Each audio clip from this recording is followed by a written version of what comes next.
অৰ্থাৎ এটা ভূমিৰ হিষ্ট্ৰী যে 50 বছৰ আগত মাটিটো কাৰ আছিল, কাৰ পৰা মাটিটো কালৈকে আহিল, সেকেন্ড কাৰ্টাত আহিল, থাৰ্ড কৰ পৰা আহিল, ফোৰ্থ কৰ পৰা আহিলে, এটা মাটি কিনাৰ আগতে ৰাইজে ই চিঠা ধৰিত্ৰী পোৰ্টেলৰ পৰা ল'ব পাৰিব। ইয়াৰ ফলত যিজন ব্যক্তিয়ে মাটি কিনিব বিচাৰিব তেওঁলোকে 3 নম্বৰ 4 নম্বৰ মালিক গৰাকীক গৈ সুধিব পাৰিব যে আপোনালোকে সঁচাকৈ মাটিটো বিক্ৰী কৰিছিলে নে নাই। বহুত ক্ষেত্ৰত first cellar, second cellar, third cellar, fourth cellar, fourth সেলাৰৰ পৰা আমি মাটিটো কিনিছো, সেকেন্ড আৰু থাৰ্ড সেলাৰজন ভুৱা। যেতিয়া ই চিঠা আমাৰ হাতত থাকিব তেতিয়া প্ৰথম সেলাৰজনক আমি সুধিব পাৰিম যে আপুনি সেকেন্ড সেলাৰজনক মাটিটো বিক্ৰী কৰিছে নেকি। তেওঁ যদি কয় মইতো কাকো মাটি বিক্ৰী কৰা নাই, এই মাটিটো মোৰে মাটি আজিও, তেতিয়া লাহেকৈ আমি তৃতীয়, চতুৰ্থ, 4 নম্বৰলৈকে কেনেকে মাটি কিনা বেচা হ'ল তাক এটা আমি ডিসি বা ভূমি অধিকাৰীৰ ওচৰত আমি আহি ক'ব পাৰিম।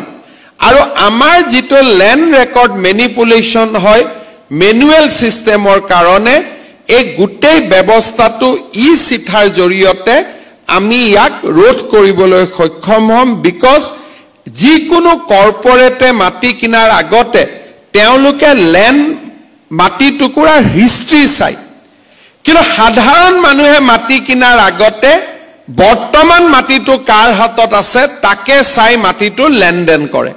কিন্তু 3-4টা জেনাৰেশনৰ পৰা যদি আমি মাটিটো নাচাওঁ তেতিয়ালে চেইন ইজ নট এস্টাব্লিশ, আৰু চেইনটো এস্টাব্লিশ নোহোৱালৈকে মাটিটো কিনিলেও কবাত আমাৰ ভয় থাকি যায় যে আমি ঠিক মালিকৰ পৰা মাটিটো কিনিম।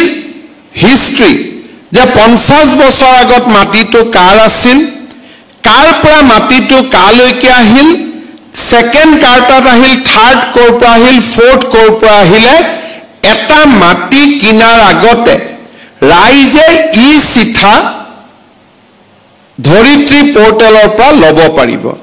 ইয়াৰ ফলত যিজন ব্যক্তিয়ে মাটি কিনিব বিচাৰিব তেওঁলোকে 3 নম্বৰ 4 নম্বৰ মালিক গৰাকীক গৈ সুধিব পাৰিব যে আপোনালোকে সঁচাকৈ মাটিটো বিক্ৰী কৰিছিলে নে নাই।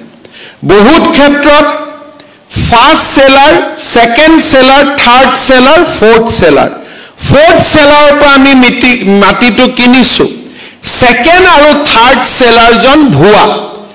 যেতিয়া ই চিঠা আমাৰ হাতত থাকিব তেতিয়া প্ৰথম সেলাৰজনক আমি সুধিব পাৰিম যে আপুনি সেকেন্ড সেলাৰজনক মাটিটো বিক্ৰী কৰিছে নেকি।